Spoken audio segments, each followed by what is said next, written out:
Hello student, स्वागत है आपका अपने यूट्यूब चैनल। एक बार मैं फिर एक नई वीडियो के साथ और आपके सामने उपस्थित हूँ। जैसा कि हमने बताया था, लगातार क्लासेस चल रही हैं और एक यूपी का अगर देखा जाए, यूपी जो बोर्ड एग्जाम पेपर आप लोगों का है उससे संबंधित देखा जाए एक सर्वश्रेष्ठ चैनल है जो आपको सब कुछ दे रहा है और फ्री ऑफ कॉस्ट दे रहा है।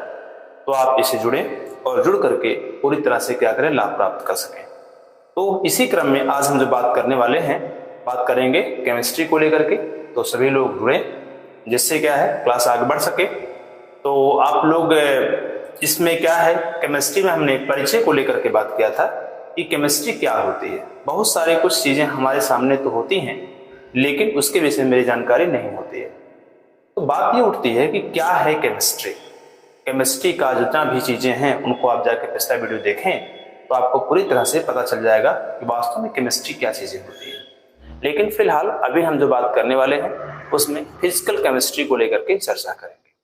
आज हम थोड़ा सा चर्चा करेंगे और आपके क्लास 12 का जो 2024 और 25 का जो सेशन है, इन्हें जो छात्र 2025 में बोर्ड पेपर देने वाले हैं उनके लिए एक क्लास है और ये पूरी तरह से फ्री ऑफ कॉस्ट है, जिससे आप बैठकर पूरी तैयारी कर सकते हैं। तो चले और हम लोग बात करते हैं। हम आज केमिस्ट्री में कुछ अगले पड़ाव को लेकर के चर्चा करेंगे, ठीक है। तो ये सबको तो आइए देखते हैं क्या है केमिस्ट्री में। देखा जाए तो हमारा जो यहाँ कॉन्सेप्ट आता है उसमें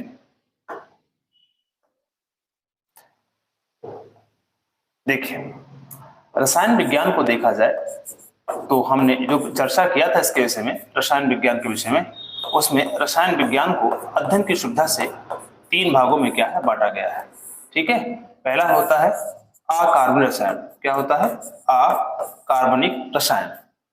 अकार्बनिक रसायन होता है, ठीक है, अकार्बनिक रसायन होता है।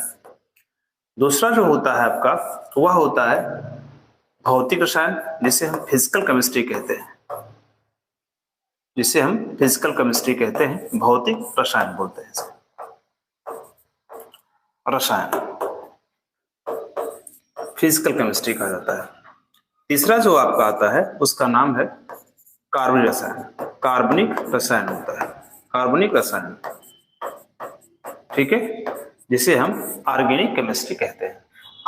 जो कार्बनिक रसायन जिसे हम कहते हैं इनऑर्गेनिक केमिस्ट्री कहते हैं, जो यह है आपका क्लास 11th में, ठीक है। क्लास 11th में आपने इसको पढ़ा होगा, क्लास 11th में इसको आपने पढ़ा होगा, ठीक है। याद रखिएगा, क्लास 11th में ही टोटल इनऑर्गेनिक केमिस्ट्री का जो रूप है वो मिलता है। लेकिन अगर हम 12 की बात करें तो 12 में भी ये है, लेकिन क्या है, इसका जो पार्ट है बहुत कम, जैसे डी ब्लॉक है, एफ ब्लॉक है और उपसहसयोजी यौगिक है।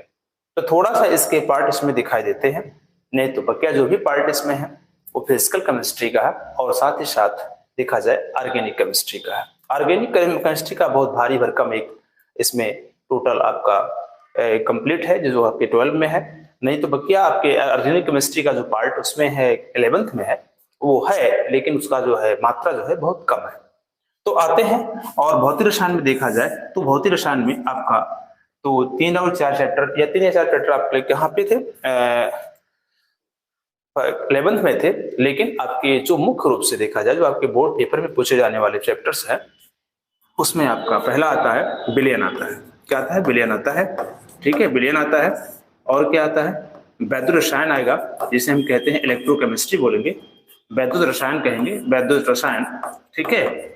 और लास्ट का जो पार्ट है वो है रासायनिक बलगतिकी, रासायनिक बलगतिकी, बलगतिकी, ठीक है, बलगतिकी है। इसी तरह से आप लोग ध्यान दीजिएगा कि ये आपका सोल्यूशन यानी विलयन, रसायन वैद्युत रसायन यानी क्या है इलेक्ट्रोकेमिस्ट्री, रासायनिक बलगतिकी यानी क्या है केमिकल काइनेटिक्स।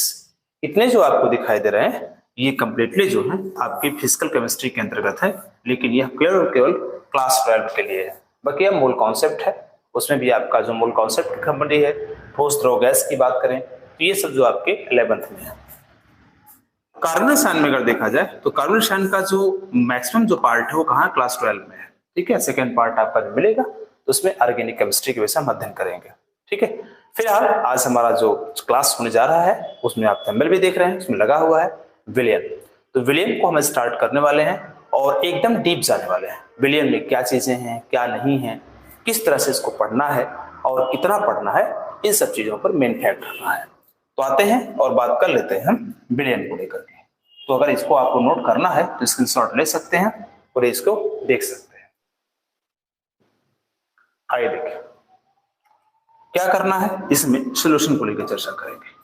विलियन जो है, विलियन क्या है, ठीक है, जिसको हम सॉल्यूशन बोलते हैं। ठीक है, सॉल्यूशन कहते हैं। ठीक है, विलियन क्या है?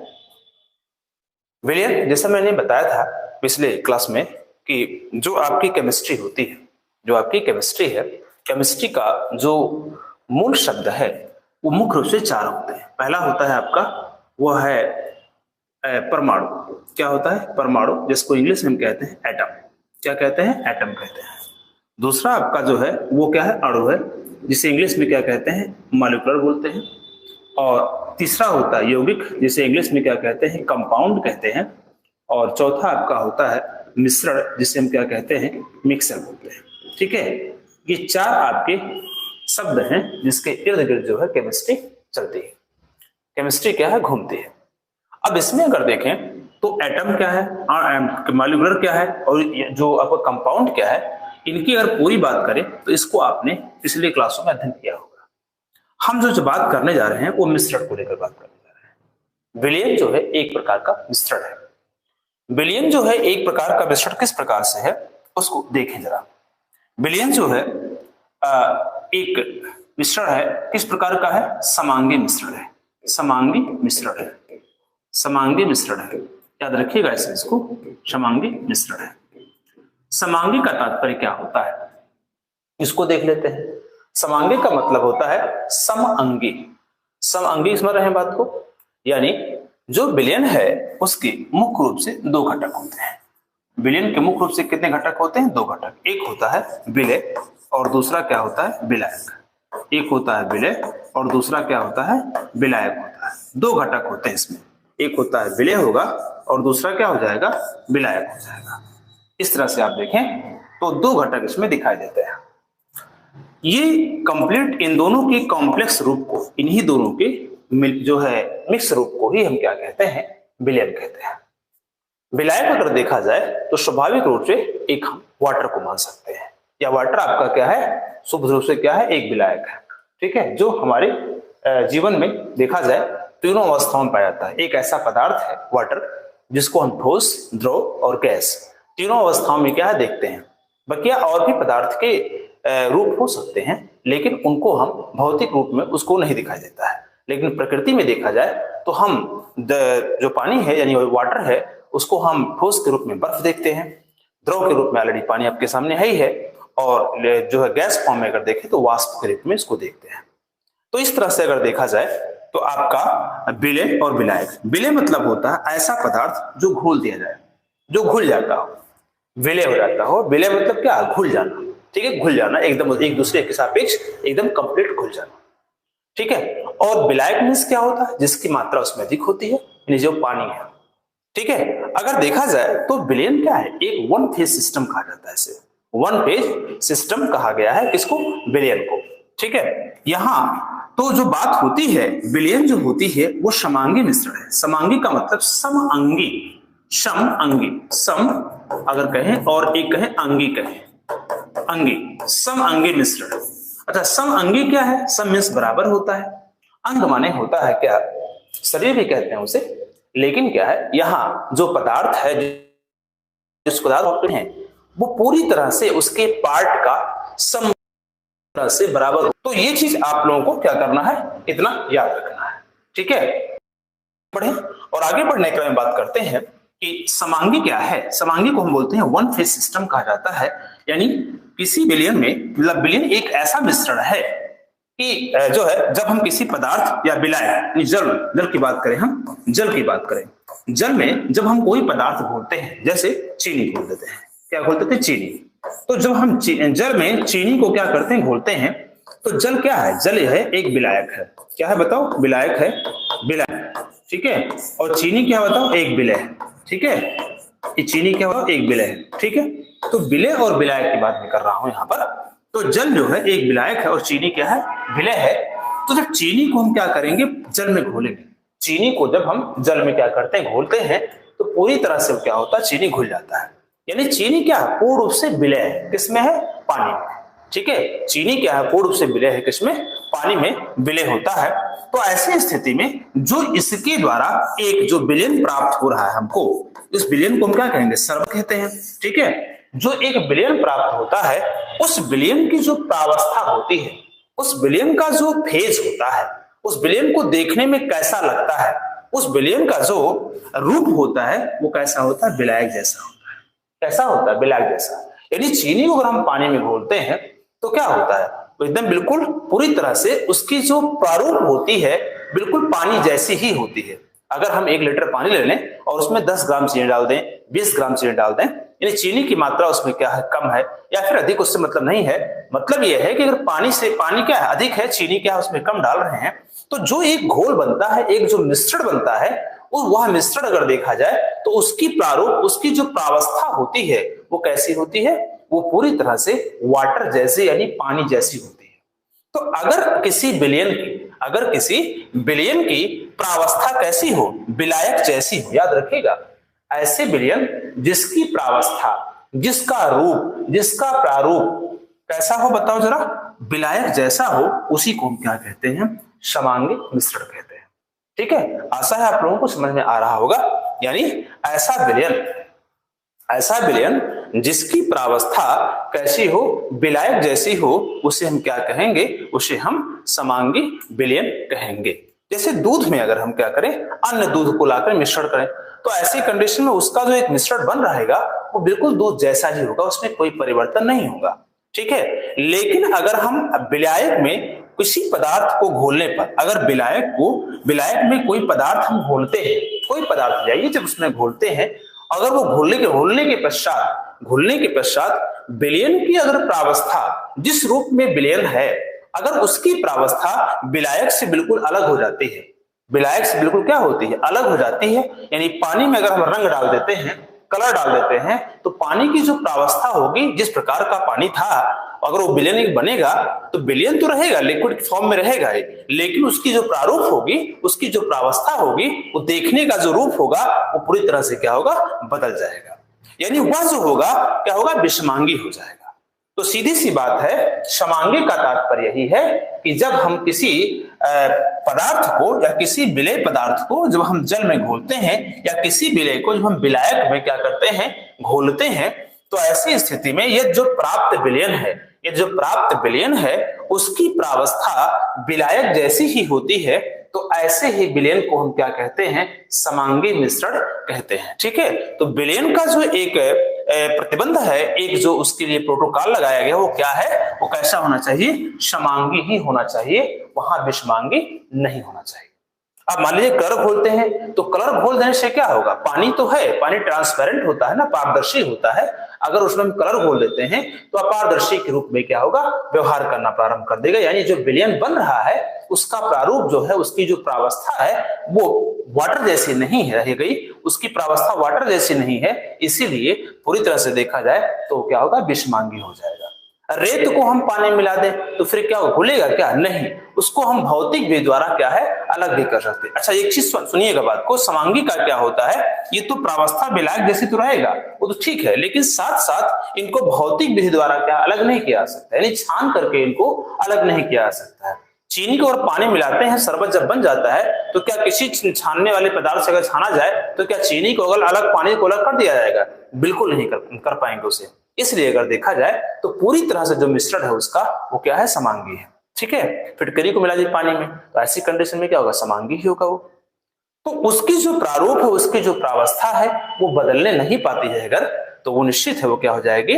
वो समांगी मिश्रण के रूप में कहा जाएगा। और इसी प्रकार से देखा जाए तो विलयन जो है एक प्रकार का क्या है? समांगी मिश्रण है, जिसमें दो घटक विलय और क्या होते हैं? विलय। चले और आगे चलने के क्रम में बात करें तो विलयन क्या हुआ? विलयन विलयन जो हुआ, ये विलयन, जो विलयन है इसके दो घटक कौन है? विलय है, विलय, विलय और प्लस क्या हो जाएगा? विलायक। ठीक है, विलायक हो जाएगा। क्या होगा? विलायक हो जाएगा। यानी इससे हम क्या कहेंगे? सॉल्यूशन, सॉल्यूशन जो इज इक्वल हो जाएगा, इसमें क्या होगा? सॉल्यूट प्लस क्या होगा? सॉल्वेंट हो जाएगा। क्या होगा? सॉल्यूट प्लस क्या हो जाएगा? सॉल्वेंट हो जाएगा।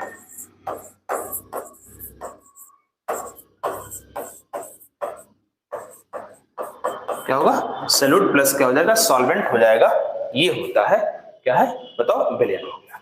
अब यहां जो बात होती है, सॉल्यूट कैसे कहते हैं, यानी विलय किसे कहते हैं? विलय या विलायक पहले देख लेते हैं, विलायक किसे कहते हैं? विलायक क्या होता है? ठीक है, और क्या है? विलय क्या होता है?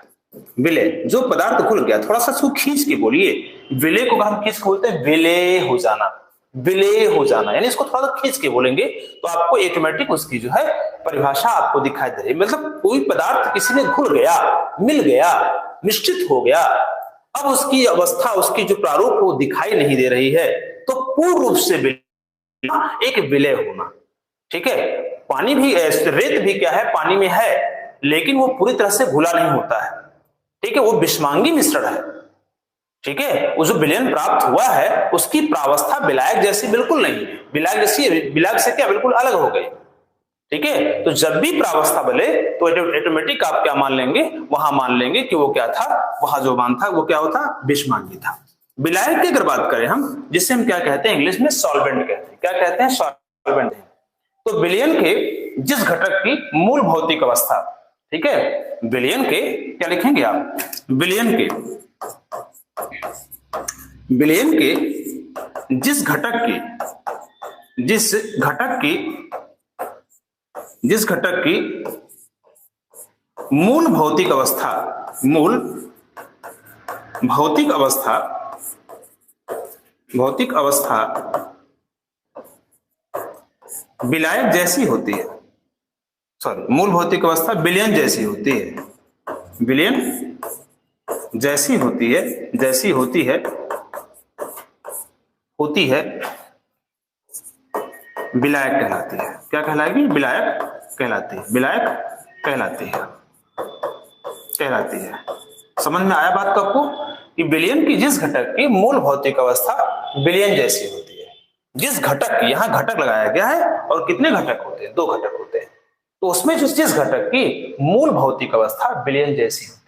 पानी में अगर हम चीनी डालेंगे तो विलयन हो गया, पानी में चीनी, पानी में क्या डालेंगे? चीनी डालेंगे तो विलयन हो गया वो। लेकिन जो विलयन हुआ वहां पर, उसमें जो विलायक क्या होगा? विलायक का जो मूल भौतिक अवस्था है वो विलयन जैसा ही है। चीनी को पानी में डाला गया तो जो शरबत बना उसकी आकृति कैसी है? उसमें जो विलायक है, विलायक पानी है ना, तो पानी की जो प्रावस्था है वो विलयन में ही, विलयन जैसी ही है, बिल्कुल जैसा था पानी था वैसा आज विलयन भी उसी प्रकार से है। तो हम क्या कहेंगे? विलायक कहेंगे। या यूं कहा जाए, विलयन में जिस घटक की मात्रा क्या होती है? अधिक होती है, उससे हम क्या कहते हैं? विलायक कहते हैं।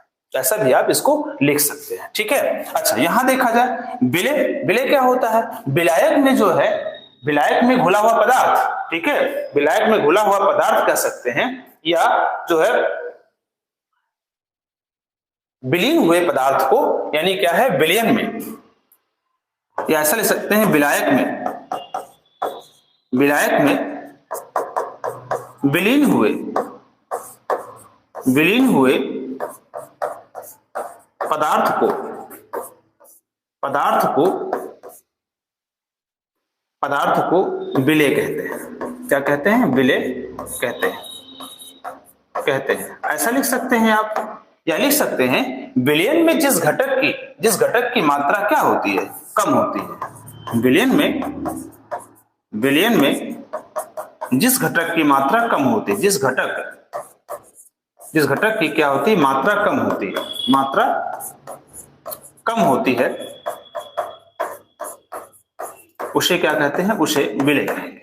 उसे क्या कहेंगे? उसे विलय कहेंगे। जिस घटक की मात्रा क्या कम हो जाएगी उसे हम क्या कहेंगे? उसे हम विलय कहते हैं। लिख दीजिए पूरा, विलय कहते हैं, इसको आप याद रखेंगे, विलय कहते हैं। ठीक है, आशा है आप लोगों को समझ में पूरी तरह से आ रहा होगा। तो ये जो आपका है ये कंप्लीट। इसमें एक पॉइंट और भी जोड़ सकते हैं, कि जो विलायक होता है, विलायक में जो घुला हुआ पदार्थ है, विलायक में घुले हुए पदार्थ, पूर्ण रूप से घुले हुए पदार्थ को भी हम क्या कहते हैं, विलय कहते हैं। ऐसा ही आप इसमें जोड़ के लिख सकते हैं। तो ये आपको आशा है पूरी तरह से समझ में आ रहा होगा और पूरी तरह क्या होगा, क्लियर होगा, पूरी तरह से क्या होगा, क्लियर होगा। ठीक है, तो इस प्रकार से आप क्या करें, इसको नोट कर लें, इसको क्या करें, नोट कर लें। तो ये है विलायक और विलय की क्या है, परिभाषा हो गई। ठीक है, अब यहां से बात उठती है कि विलय है क्या, सॉरी विलायक, विलयन है क्या। विलयन को बोला गया है वन फेज सिस्टम कहा गया है। वन फेज सिस्टम क्यों कहा गया है कि विलयन जब बनेगा तो उसकी प्रावस्था एक घटक जैसी होगी, एक घटक जैसी। घटक मतलब पानी अगर है, पानी में अगर चीनी आप मिलाते हैं तो उसकी जो प्रावस्था है वो कैसी हो रही, एक घटक जैसी हो रही। एक घटक कौन है उसमें, उसमें विलायक, यानी कौन, पानी है। ठीक है, तो जब पानी जैसे उसकी जो प्रावस्था है तो उसे कहेंगे वन फेज सिस्टम कहेंगे। इसे क्या कहेंगे, वन फेज क्या कहा जाएगा, सिस्टम भी इसे कहा जाएगा। ठीक है, तो इस तरह से आप उसको लिख सकते हैं। ठीक, तो ये आपका कंप्लीट हुआ। ये कंप्लीट अगर हो गया है तो आगे बढ़े, और आगे बढ़ने क्रम में चलिए इसको कंप्लीट कर लीजिए। वीडियो को रोक करके क्या है, पूरी तरह से कंप्लीट इसे कर सकते हैं, पढ़ सकते हैं इसे। आगे बढ़े और आगे बढ़ने का हम बात करते हैं। तो यहां पर देखा जाए विलयनों के प्रकार क्या होता है। ठोस का ठोस में विलयन होता है, ठोस का द्रव में विलयन होता है। ठीक है, द्रव का द्रव में विलयन होता है, द्रव का गैस में विलयन होता है। इस प्रकार से देखा जाए तो तमाम ऐसे विलयन आपको दिखाई देंगे। ठीक है, तो विलयन की जो भौतिक अवस्था होती है वो ठोस, द्रव या गैस हो सकती है। याद रखिएगा, विलयन की जो भौतिक अवस्था, यहां पहले आप उसको नोट कर लीजिएगा पॉइंट में, यहां पर यहां लिख दीजिएगा, विलयन की भौतिक जो अवस्था होती है, भौतिक अवस्था जो होती है, भौतिक अवस्था, विलयन की भौतिक अवस्था ठोस, द्रव या गैस हो सकती है। क्या होगी बताओ, गैस हो सकती है, हो सकती है, हो सकती है। जैसे कुछ ऐसे गैसेस हैं जो द्रव में घुलनशील नहीं है। द्रव में यानी वाटर में अगर इसको ले जाएंगे तो घुलनशील नहीं होते। तो जो द्रव घुलनशील नहीं है उसका विलयन तो नहीं बन सकता है। लेकिन कुछ द्रव ऐसे हैं जो घुलनशील होंगे, सॉरी जो कुछ गैसेस ऐसे हैं जो घुलनशील हैं द्रव में, तो उसे हम क्या कहेंगे, वहां पर भी, वहां पर द्रव गैस का क्या होगा, विलयन बनेगा। ठीक है, चलो आगे बढ़े, आगे बढ़ने का बात करते हैं। ठीक है, और पॉइंट की अगर बात करें हम तो यहां बात आती है विलयन के दो प्रारूप को लेकर के। विलयन को क्या है, दो प्रारूप को लेकर बात करना है। अच्छा, अब विलयन की दो प्रारूप क्या है, देखो ध्यान से। यहां जो बात होती है वो मैं बताने जा रहा हूं। क्या बताने जा रहा हूं, देखो ध्यान से। ये होता है सांद्र विलयन। क्या होता है बताओ, सांद्र विलयन। एक होगा क्या होगा, सांद्र विलयन हो जाएगा, सांद्र विलयन होगा। ठीक है, सांद्र विलयन होगा, जिसे हम क्या कहेंगे, कंसंट्रेशन सॉल्यूशन कहेंगे। और एक होता है क्या, तनु विलयन होता है। क्या होता है, तनु विलयन। ठीक है, याद रखिएगा, एक होगा तनु विलयन हो जाएगा, जिसे हम क्या कहेंगे, डाइल्यूट सॉल्यूशन कहेंगे। और क्या होगा, सांद्र विलयन। दो विलयन जो होते हैं इस प्रकार से यहाँ होते हैं। अच्छा, यहां पर देखें अगर हम, तो जो सांद्र विलयन होती है, सांद्र विलयन जो है इसके निकालने की जो होती है, दो विधियां होती है। कितनी विधियां होती हैं, दो विधियां। एक होती है भौतिक विधि। क्या होती है, भौतिक विधि। भौतिक विधि जिसे हम कहते हैं फिजिकल मेथड कहेंगे, ऐसे फिजिकल मेथड कहेंगे। और एक होता है रासायनिक विधि। क्या होती है, रासायनिक विधि होती है, रासायनिक विधि। रासायनिक विधि होती है जिसे हम कहते हैं केमिकल मेथड कहते हैं। क्या कहते हैं, केमिकल मेथड कहा जाता है। ठीक है, physical method and chemical method दो मेथड होते हैं जो कि आपके सांद्र विलयन निकालने की विधि होती है, सांद्र विलयन निकालने की विधि होती है। अब यहां देखा जाए तो भौतिक विधि में देखा जाए तो कितनी विधियां होती है, तीन विधियां इसमें निकालने की होती है, जिसको आपको मुख्य रूप से पढ़ना आपके सिलेबस यानी यूपी बोर्ड जो आपका पेपर बनने वाला है उसके अकॉर्डिंग यहां पर देखा जाए तो इस प्रकार से इसको आप देख सकते हैं। तो यहां पर क्या होगा कि जो भौतिक विधि, जो तीन विधियां इसमें होती हैं, उसमें मुख्य रूप से आता है, पहले आता है भार प्रतिशतता आता है। क्या आता है, भार प्रतिशतता आएगा, प्रतिशतता आएगा, भार प्रतिशतता आपको मिलेगी इसमें। ठीक है, दूसरा होता है आयतन प्रतिशतता होता है। क्या होता है, आयतन प्रतिशतता होता है, प्रतिशतता होता है, याद रखिएगा, प्रतिशतता। ठीक है, प्रतिशतता हो जाएगा सतता, इस तरह से इसको आप याद रखेंगे।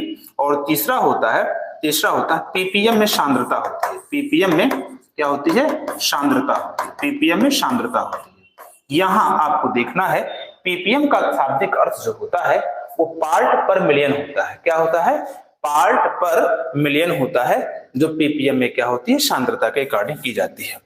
ये हो गया आपकी भौतिक विधि निकालने की, मतलब भौतिक जो मेथड है, यानी सांद्र निकालने की जो फिजिकल मेथड है, उसमें क्या होती है, मुख्य रूप से 3 विधियों का जो है इसमें रूप लिया जाता है और इन्हीं को तीनों को पढ़ा जाता है। रासायनिक विधि की अगर बात करें हम, तो रासायनिक विधियां मुख्यतः जो होती हैं 4 विधियां होती हैं। कितनी विधियां होती हैं? 4 विधियां होती हैं। पहली होती है नॉर्मलता होती है। क्या होती है? नॉर्मलता, जिसे हम इंग्लिश में कहते हैं नॉर्मलिटी कहते हैं। क्या कहते हैं? नॉर्मलिटी कहते हैं। ठीक है, नॉर्मलता हो जाएगी। दूसरी होती है मोलरता हो जाएगी। क्या होगी? मोलरता हो जाएगी। ठीक है, मोलरता हो जाएगी। तीसरा जो हो जाएगा मोललता होती है। क्या होती है? मोललता हो जाएगी। और जो चौथा होती है वो मोल प्रभाज होती है। मोल प्रभाज होता है। ठीक है, मोल प्रभाज होता है। ठीक है, मोल प्रभाज। इस तरह से आपको क्या करना है, याद रखना है। यानी नॉर्मलता जिसे हम कहते हैं नॉर्मलिटी कहते हैं, यहाँ पर मोलरता जिसे हम मोलरिटी कहते हैं, मोलरता जिसे हम क्या कहते हैं, मोलरिटी कहते हैं, और मोल प्रभास का तात्पर्य हुआ मोल फ्रैक्शन। ठीक है, मोल फ्रैक्शन इसे कहा जाता है। तो यहां देखा जाए तो जो आपकी केमिकल मेथड है वो आपके 4 मेथड। इसी प्रकार से तन विलयन निकालने की भी कितनी विधियां होती हैं? 4 विधियां होती हैं। कहीं ना कहीं ये अणुसंख्य गुण को भी क्या करता है, प्रदर्शित करता है। 4 विधियां जो होती हैं इसके निकालने की, वो कहीं ना कहीं अणुसंख्य गुण, एग्जाम में कई बार पूछा गया है कि अणुसंख्य गुण, तन विलयन के में अणुसंख्य गुण क्या क्या होते हैं, इस चीज को थोड़ा सा आप लोग को याद रखना है। ठीक है, तो यहां देखें तो तन विलयन में देखा जाए तो आपकी 4 विधियां कौन कौन होती हैं? पहला होता है पराशरण। क्या होता है? पराशरण योम पराशरण दाब होता है। पराशरण योम जो होता है क्या होता है? पराशरण दाब होगा। पराशरण दाब होगा। और हर एक जो आपका संबंध यहाँ पर जो आप देख रहे हैं, ये कहीं ना कहीं आपके एक वैज्ञानिक यानी क्या है, एक टोटल साइंटिस्ट से क्या है रिलेशन है। किसी न किसी ने इसका सिद्धांत दिया है। पराशरण एवं पराशरण दाब हो गया। दूसरा जो आपको पढ़ना इसमें है, वह पढ़ना है आपको वाष्प दाब। क्या पढ़ना है? वाष्प दाब का अवनमन पढ़ना है। वाष्प दाब का क्या पढ़ना है? अवनमन पढ़ना है। अवनमन, अवनमन पढ़ना है। ठीक है, अवनमन याद रखिएगा। वाष्प दाब का क्या पढ़ना है? इसमें अवनमन पढ़ना है। ठीक है, जिसमें कौन आएंगे? राउल्ट आएंगे। पराशरण एवं पराशरण दाब में जो आते हैं उनका नाम आता है वांट हाफ आता है। क्या आता है बताओ? वांट हाफ आएगा। Want half, want half scientist है। और वांट हाफ ने क्या किया है, अपने पराशरण एवं पराशरण दाब, जिसे कहते हैं ओसमोसिस या ओसोमेटिक प्रेशर कहते हैं, ओसमोसिस कहते हैं। ओसमोसिस का मतलब पराशरण होता है और ओसोमेटिक प्रेशर की मीन्स होता है पराशरण दाब होता है। यहाँ वाष्प दाब का अवनमन की अगर बात करें हम, तो वाष्प दाब क्या है? वाष्प दाब के संबंध में देखा जाए तो राउल्ट ने अपना नियम दिया। किसने दिया है? राउल्ट ने क्या किया है? अपना नियम। राउल्ट का नियम यहाँ पर आपको पढ़ना पड़ेगा और आपके बोर्ड पेपर में भी क्या है, इंपॉर्टेंट है। और हर साल जो है राउल्ट का नियम क्या है, पूछा भी गया है आपके पेपर में। ठीक है, इस तरह से देखें राउल्ट का नियम क्या होता है, उनकी सीमाएं क्या होती हैं, ये चीजें बहुत ही इंपॉर्टेंट आपके बोर्ड पेपर के लिए बन जाती हैं। इसके बाद अगर देखें तो अगला आता है, उसका नाम है क्वथनांक का उन्नयन। क्या आता है बताओ? क्वथनांक का जो है उन्नयन आता है। क्वथनांक का उन्नयन, क्वथनांक का उन्नयन, उन्नयन आता है। क्वथनांक का क्या आता है? उन्नयन आता है। और लास्ट का आता है हिमांक का अवनमन आता है। हिमांक का अवनमन आता है। अवनमन, ठीक है, अवनमन आता है, अवनमन आता है। ठीक है, ये होता है क्वथनांक का उन्नयन और हिमांक का अवनमन। तो जो 4 नियम इसके हैं, पराशरण एवं पराशरण दाब, वाष्प दाब का अवनमन, क्वथनांक का उन्नयन और हिमांक का अवनमन, ये जो आपके दिए गए हैं 4 रूल, ये कंप्लीटली जो है तन विलयन निकालने की क्या है, विधि है। यानी मेथड जो है आपका, जो तन डाइल्यूट सॉल्यूशन है वो कैसे निकलेगा, इनको जो है लेकर के बात करेंगे यहाँ पर। लेकिन बात यहाँ ये पे उठती है, तो जो हमारा विलयन है, जो हमारा विलयन है, वो विलयन मुख्यतः क्या है, विलय और विलायक से मिलकर बना हुआ है। विलय प्लस विलायक से मिलकर के बना हुआ। याद रखिएगा, विलय प्लस किससे बना हुआ? विलायक से मिलकर के बना हुआ है। विलय और जो विलायक से मिलकर बना हुआ है ये क्या है? सुनो बात को, यहां पर थोड़ा सा समझने का प्रयास कीजिएगा। विलय और विलायक से मिलकर के विलयन बना हुआ है। तो विलयन अपने में ही जो है एक शब्द है। विलयन क्या अपने में ही क्या शब्द है? विलयन जो है अपने में ही क्या है, एक शब्द है, जो कि ऐसा शब्द वहां पर दिया गया है जो कि क्या है, ये सांद्र होगा। कैसा होगा? सांद्र होगा। याद रखिएगा, सांद्र होगा। विलयन अपने में ही कैसा है? वो सांद्र है, वो कंसंट्रेट है। विलयन अपने में ही क्या है? कंसंट्रेट है, वो सांद्र है। अब चूंकि वो सांद्र क्यों है, देखो अगर हम विलायक लेते हैं तो तनु और सांद्र का मतलब क्या हुआ, देखो सांद्रता का मतलब हुआ गाढ़ापन।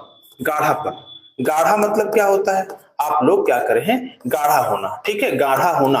होना का मतलब यहां देखिए, ध्यान सुनिएगा बात को, गाढ़ा होना का मतलब क्या हुआ, गाढ़ा होना, गाढ़ा होना, होना ये होता है, ये सांद्र हुआ।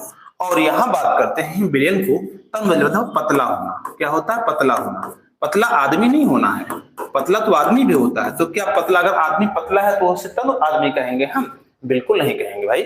आप सुनिएगा बात को, पतला आदमी है तो उसे हम तनु आदमी कहें, और अगर मोटा आदमी है तो उसे हम क्या कहेंगे, उसे सांद्र आदमी कहेंगे, या कंसंट्रेशन मैन कहा जाएगा, और उसे डायलूट मैन कहा जाएगा, बिल्कुल नहीं। इस तरह से आपको नहीं देखना है। पतला का मतलब ये होता है कि हमारा जो द्रव है, कोई भी द्रव अगर है, तो जो द्रव की जो फर्स्ट स्टेज होती है, फर्स्ट स्टेज कौन है, वाटर है, पानी है। मतलब हम पेट्रोलियम पदार्थ को छोड़ दें, पेट्रोलियम पदार्थ को पूरी तरह से अगर हम अवॉइड मतलब करें, थोड़ा साइड करके देखें, उसके बाद जो द्रव आपके दिखाई देते हैं, जो बनते हुए दिखाई देते हैं, उसमें अगर देखा जाए तो पूर्ण रूप से जो आपका जो है विलयन है, विलयन में सबसे पहला जो फर्स्ट जो आपका आता है लिक्विड, वो कौन आता है, वाटर आता है। वाटर को हम देखें तो पहला लिक्विड यानी लिक्विड फॉर्म का सबसे पहला पार्ट कौन है, पहला जो स्टार्टिंग पॉइंट है वो कौन है, वाटर है। तो वाटर अपने में ही क्या है, विलायक है। देखो एक वाटर होता है, पानी जो होता है वो नल द्वारा होता है, किसके द्वारा होता है, नल द्वारा।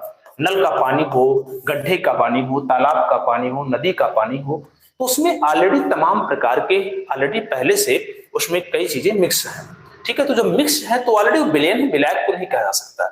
विलायक अगर हम बात करें, एक शुद्ध सॉल्वेंट की अगर बात करें हम, तो शुद्ध सॉल्वेंट का मतलब हुआ कि पानी को अगर आप क्या करते हैं, लेते हैं किसी पात्र में, उसको उबालिए, उबालने के बाद उसमें जो स्टीम निकलता है, जो उसमें उससे वाष्प निकलता है, उस वाष्प को क्या करते हैं, जब हम किसी कंटेनर में, किसी पात्र में क्या करते हैं, इकट्ठा करते हैं, तो वो प्योर जो होता है वाटर, जो प्योर वाटर होता है, उसी को हम क्या कहते हैं, शुद्ध विलायक कहेंगे। उस शुद्ध विलायक में क्या करेंगे, जब हम कोई पदार्थ घोलते हैं तब जाके विलयन बनेगा ना। तो जो विलयन शब्द है, विलयन जो आपका वर्ड आपका दिया गया सॉल्यूशन, वो अपने में ही क्या है, सांद्र है। क्योंकि जब आपने 1 लीटर पानी लिया, सपोज दैट अगर 1 लीटर आपने क्या लिया है, पानी लिया है, तो 1 लीटर जब पानी लिया तो उसमें आपने 1 ग्राम चीनी मिलाया, आपने उसमें 5 ग्राम चीनी मिलाया, उसमें आपने 10 ग्राम चीनी मिलाया, उसमें आपने 20 ग्राम चीनी मिलाया, उसमें आपने 50 ग्राम चीनी मिलाया। देखो सॉल्यूशन तभी बनेगा ना जब किसी विलायक में हम विलय को मिलाएंगे, तो तभी विलयन बनेगा। और विलयन क्या है, एक शब्द है, एक प्रावस्था है, एक रूप है, ठीक है ना, ये चीज याद रखिएगा। विलयन क्या है, एक रूप है। तो विलय और विलायक, तो विलायक अकेला अगर है तब भी विलयन नहीं कह सकते हम, और विलय अगर अकेला है तब भी हम विलयन नहीं कह सकते, जब तक दोनों के कॉम्प्लेक्स रूप नहीं आएंगे। तो अगर 1 लीटर वाटर आपने ले लिया, क्या लिया बताओ, 1 लीटर आपने क्या लिया, वाटर ले लिया। अब 1 लीटर वाटर में आपने जब चीनी 1 ग्राम मिलाएंगे तो विलयन बनेगा, फट से बना ना विलयन। लेकिन जब आपने वाटर लिया था तो वो पूरी तरह से डाइल्यूट था, पूरी तरह से तनु था, पूरी तरह से पतला था, एकदम ट्रांसपेरेंट था, एकदम पारदर्शी था वो। लेकिन जब हम उसमें चीनी मिलाएंगे तो हल्की सी उसके अंदर सांद्रता आएगी। चीनी की मात्रा पर डिपेंड करेगा, जो या पदार्थ जो उसमें आप घोल रहे हैं उसकी मात्रा पर डिपेंड करेगा, कितनी मात्रा आपने उसमें घोला, कितनी मात्रा के रूप में उसको लिया आप।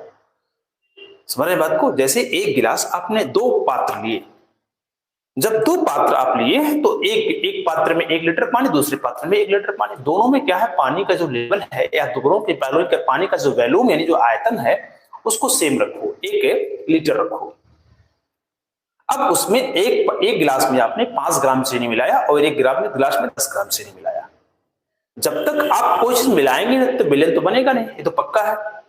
तो जब उसमें आपने मिलाया उस चीज को, तो मिलाने के बाद क्या हुआ, ऑटोमेटिक वो सांद्र हो गया, हुआ कि नहीं हुआ।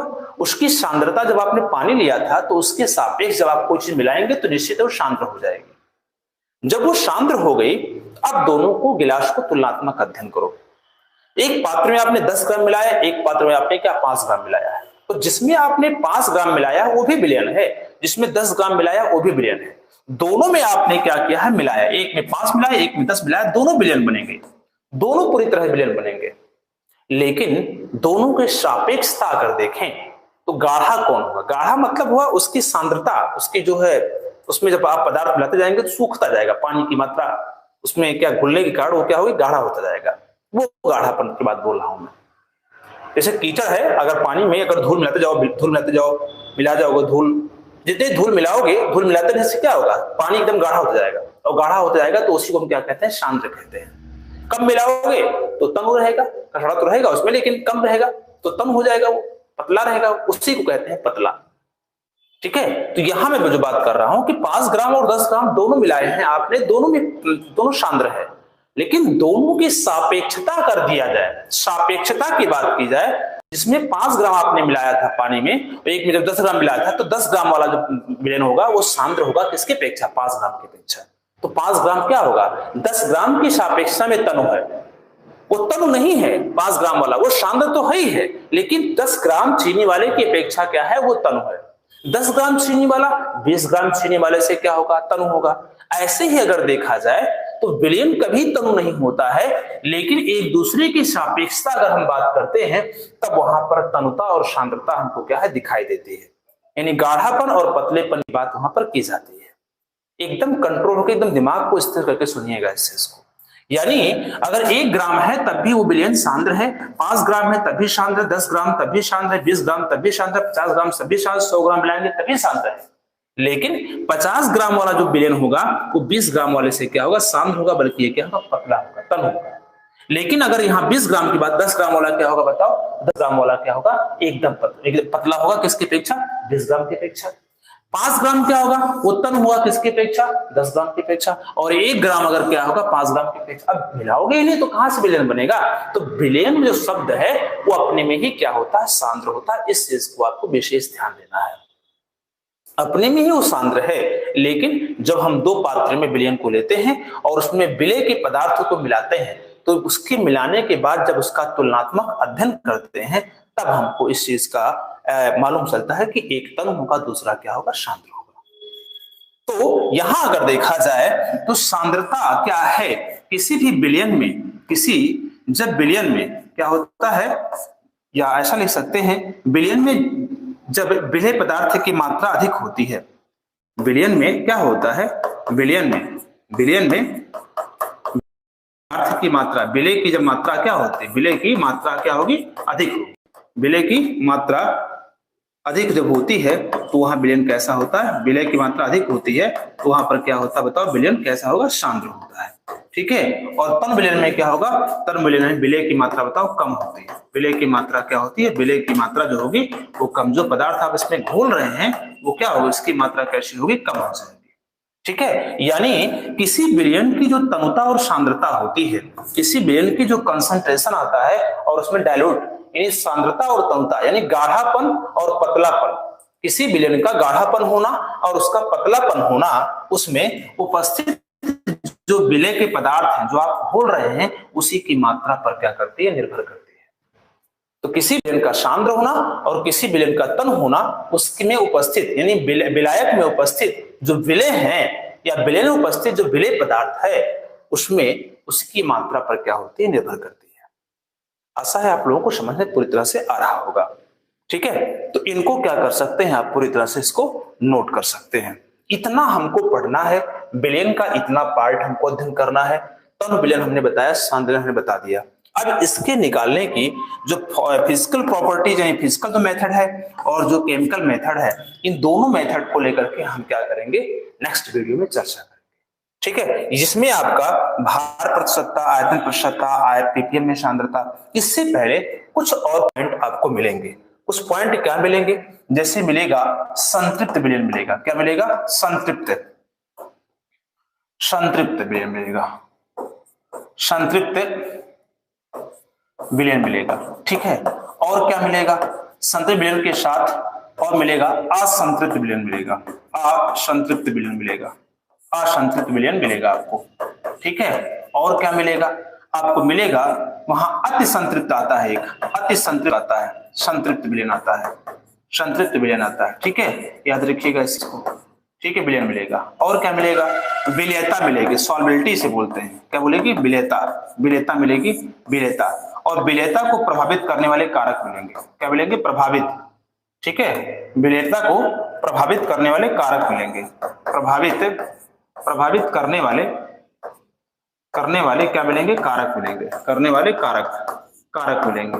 कौन कौन कारक होते हैं इसमें? इसमें होता है ताप होता है, इसमें क्या होता है? दाब होता है, इसमें क्या होती है? विलेय की प्रकृति होती है।